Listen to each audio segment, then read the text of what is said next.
He found himself in the neighborhood of the asteroids 325, 326, 327, 328, 329, and 330. He began, therefore, by visiting them in order to add to his knowledge. The first of them was inhabited by a king. Clad in royal purple and ermine, he was seated upon a throne, which was at the same time both simple and majestic. "Ah, here is a subject," exclaimed the king, when he saw the little prince coming. And the little prince asked himself, how could he recognize me when he's never seen me before? He did not know how the world is simplified for kings. To them, all men are subjects.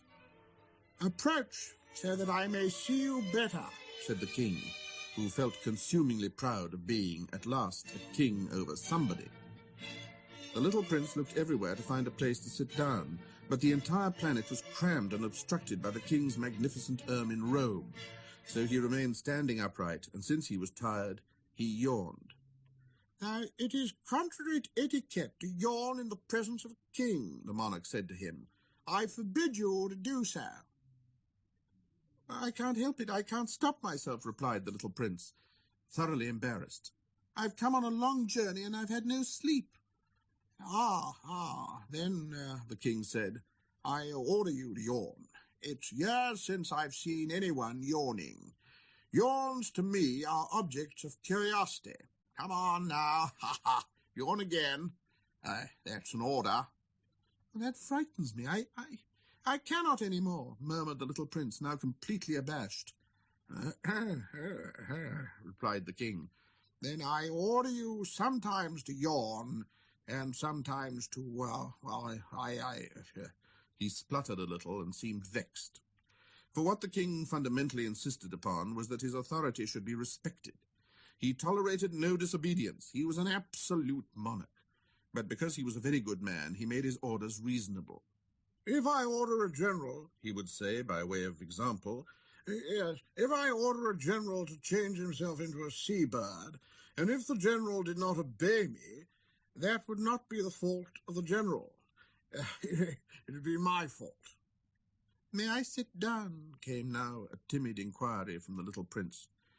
"Sit down. Yeah, I order you to do so," the king answered him, and majestically gathered in a fold of his ermine mantle. But the little prince was wondering. The planet was tiny. Over what could this king really rule? "Sire," he said to him, "I beg that you'll excuse my asking you a question." "I order you to ask me a question," the king hastened to assure him. "Sire, over what do you rule?" Over everything," said the king, with magnificent simplicity. "Over everything?" The king made a gesture, which took in his planet, the other planets, and all the stars.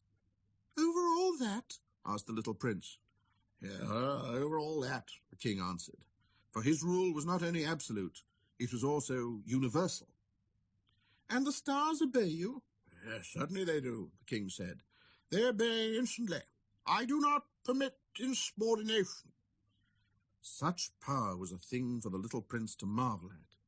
If he had been a master of such complete authority, he would have been able to watch the sunset not 44 times in one day, but 72, or even 100, or even 200 times without ever having to move his chair. And because he felt a bit sad as he remembered his little planet, which he had forsaken, he plucked up his courage to ask the king a favor. "I should like to see a sunset. Do me that kindness. Order the sun to set." If I ordered the general to fly from one flower to another like a butterfly, or to write a tragic drama, or to change himself into a sea-bird, don't you see, and if the general did not carry out the order that he had received, which one of us would be in the wrong?" the king demanded. "The general or myself?" "You," said the prince firmly. "Exactly. One must require from each one the duty which each one can perform," the king went on. "Accepted authority rests first of all on reason. If you ordered your people to go and throw themselves into the sea, they would rise up in revolution. I have the right to require obedience because my orders are reasonable." "Then my sunset," the little prince reminded him, for he never forgot a question once he had asked it. Yes, you shall have your sunset. I shall command it. But according to my science of government, I shall wait until conditions are favorable. When will that be? Inquired the little prince. Yes, replied the king, and before saying anything else, he consulted a bulky almanac. Almanac. That'll be yes. That'll be this evening about 20 minutes to 8. And you'll see how well I'm obeyed. The little prince yawned. He was regretting his lost sunset, and then, too, he was already beginning to be a little bored. I have nothing more to do here, he said to the king, so I shall set out on my way again. Do not go, said the king, who was very proud of having a subject. Do not go. I'll make you a minister. A minister of what? A minister of justice. But there is nobody here to judge. We do not know that, the king said to him. I have not yet made a complete tour of my kingdom. I am very old. There's no room here for a carriage, and it tires me to walk. Oh, but I've looked already, said the little prince, turning around to give one more glance to the other side of the planet. On that side, as on this, there was nobody at all. Then you shall judge yourself, the king answered. That is the most difficult thing of all. It's much more difficult to judge oneself than to judge others. If you succeed in judging yourself rightly, then you are indeed a man of true wisdom. Yes, said the little prince, but I can judge myself anywhere. I do not need to live on this planet. What? Not on this? Said the king.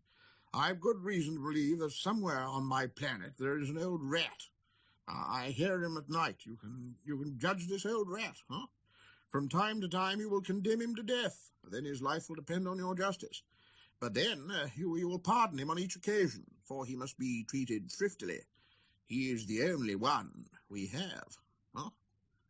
I, replied the little prince, do not like to condemn anyone to death. And now I think I will go on my way.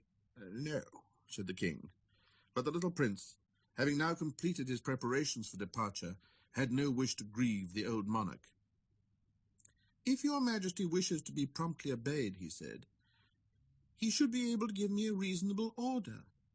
He should be able, for example, to order me to be gone by the end of 1 minute. It seems to me that conditions are favorable. As the king made no answer, the little prince hesitated a moment. Then, with a sigh, he took his leave.